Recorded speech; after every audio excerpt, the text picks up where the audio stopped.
안녕하세요. 오늘도 서현살롱을 찾아주셔서 감사합니다. 저는 30대 여자입니다. 대학 시절에도 하고 싶은 것도 많고 꿈도 많은 당찬 여대생이었어요.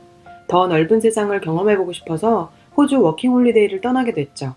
영어도 배우면서 그곳 문화도 배우고 싶어 떠난 호주 생활은 막상 겪으니 생각했던 것과는 전혀 달랐어요. 워홀 홍보 책자에 나오는 것처럼 호텔 리셉션에서 멋있게 일할 줄 알았죠. 그런 꿈과는 달리 영어 실력이 부족한 동양인 여자에게는 그런 기회는 주어지지 않았거든요. 그땐 정말 어렸나 봐요. 지금 생각해보면 굳이 인종차별을 생각하지 않더라도 영어 때문에라도 당연한 일인걸요. 어쩔 수 없이 동양인만 잔뜩 모여있는 딸기 농장에서 딸기 피킹밖에 할 수 있는 일이 없었어요.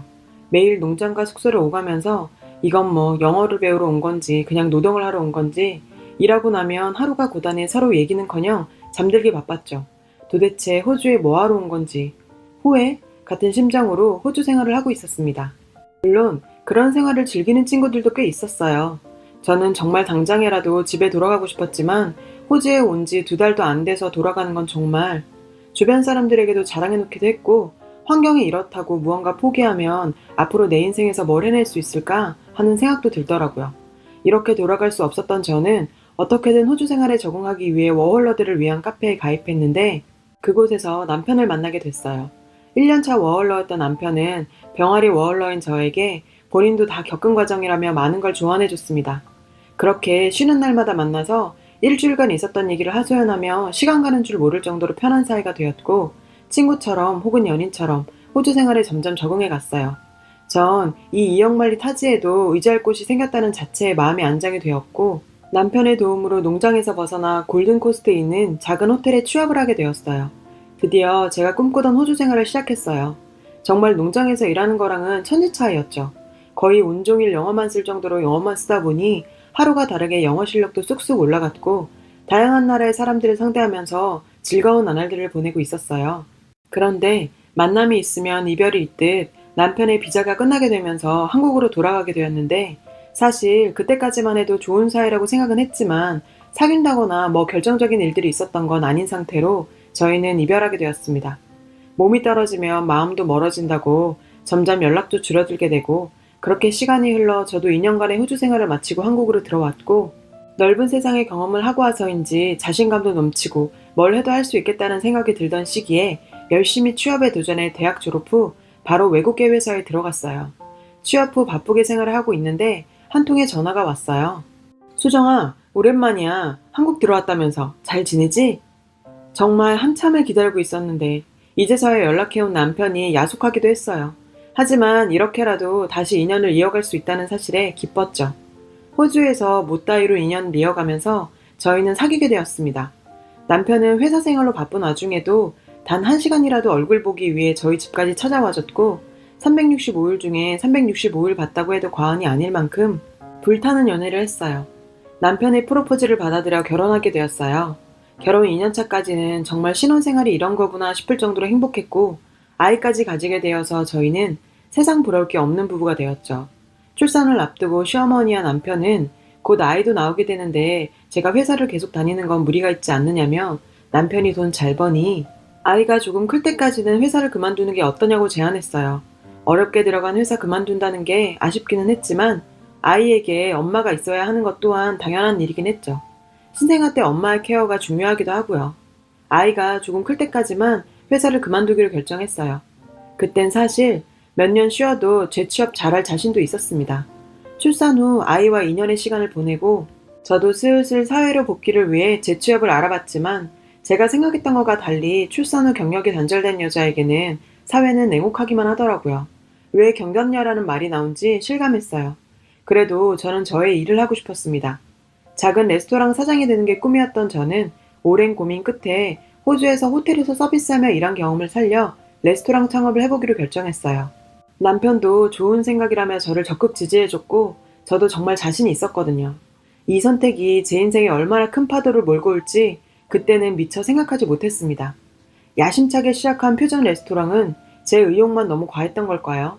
음식 맛과 서비스는 좋다는 평가를 받았지만 운영하면 할수록 젖잘 폭만 커지게 되고 도저히 가게를 지속할 수가 없었죠. 오픈 1년 만에 폐업하게 되었습니다. 사업 실패의 후유증은 너무나 컸어요.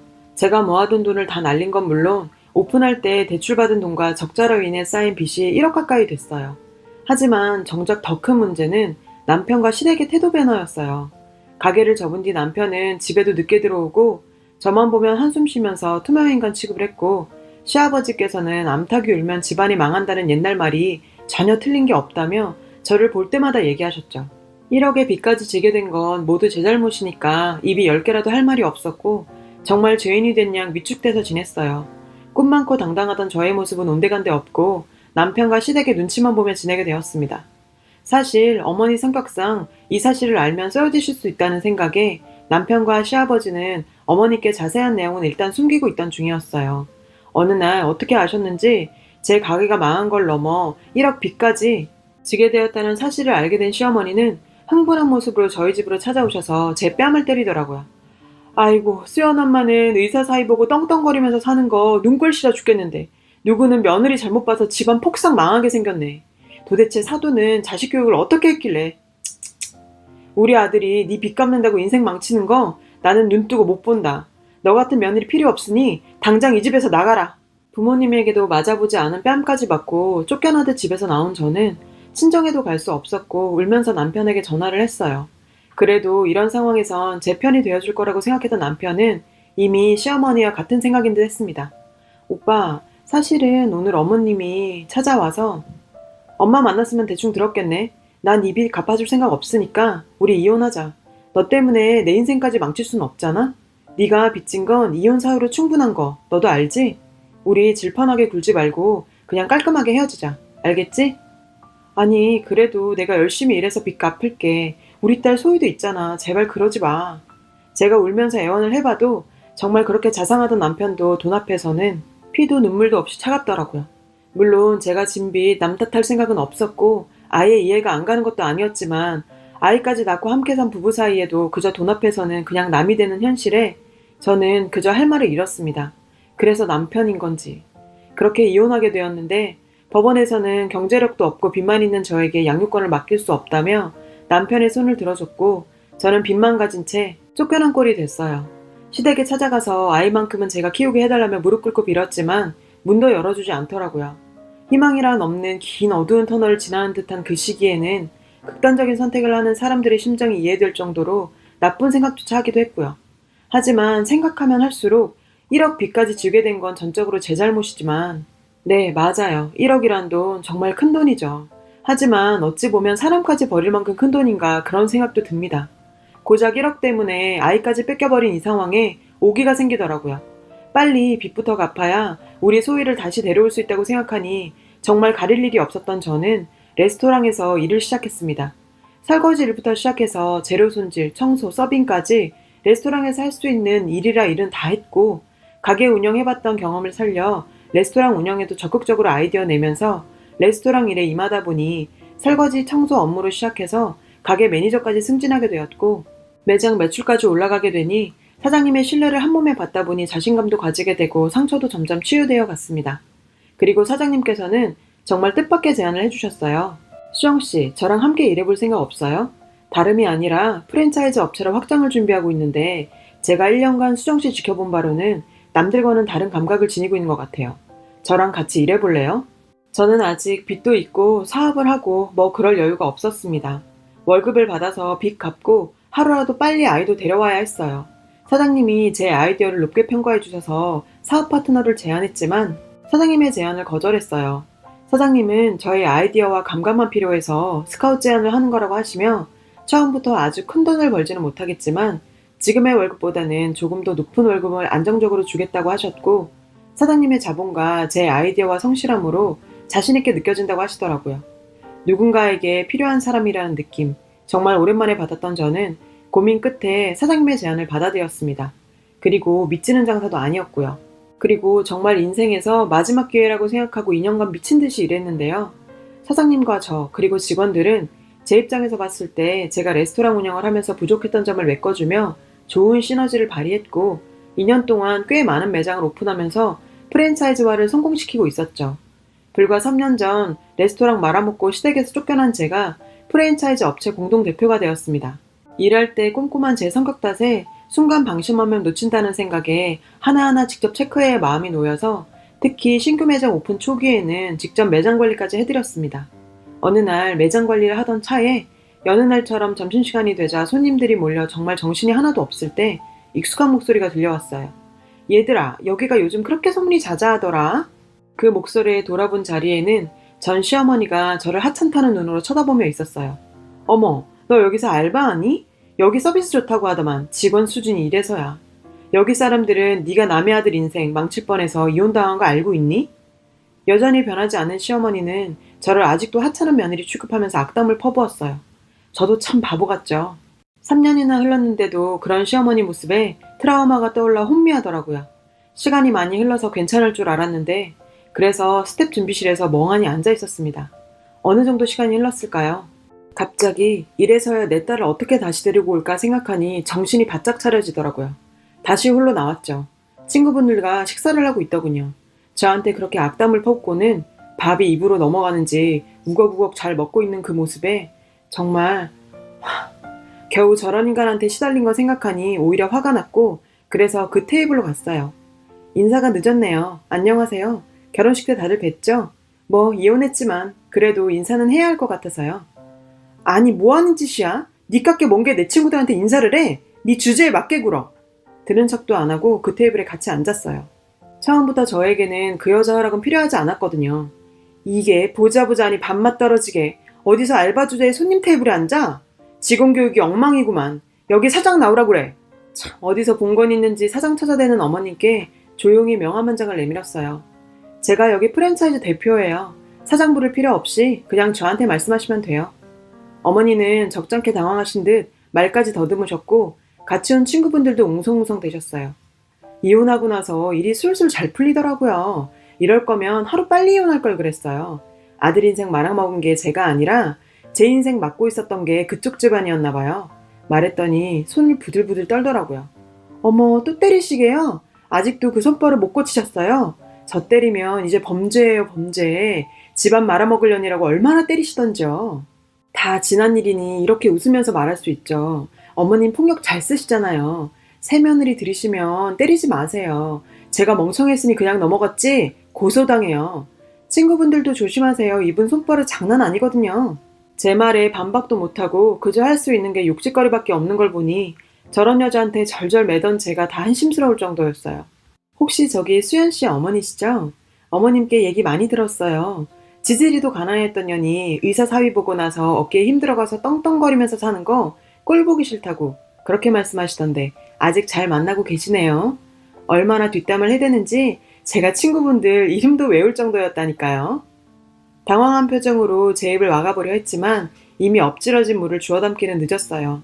주변 친구들의 시선은 이미 싸늘해진 후였고 가게의 손님들도 수군거리기 시작했습니다. 그렇게 당당하던 그 여자는 얼굴이 사색이 되더니 부들부들 떨면서 가게를 나갔는데요. 정말 친구들 앞에서 본인의 가면이 벗겨진 그 여자가 꽁지 빠지게 도망가는 걸 보니 좀 고소하더라고요. 저녁에 전 남편에게 전화가 왔어요. 그렇게 울고 매달리면서 전화해도 전화도 받지도 않던.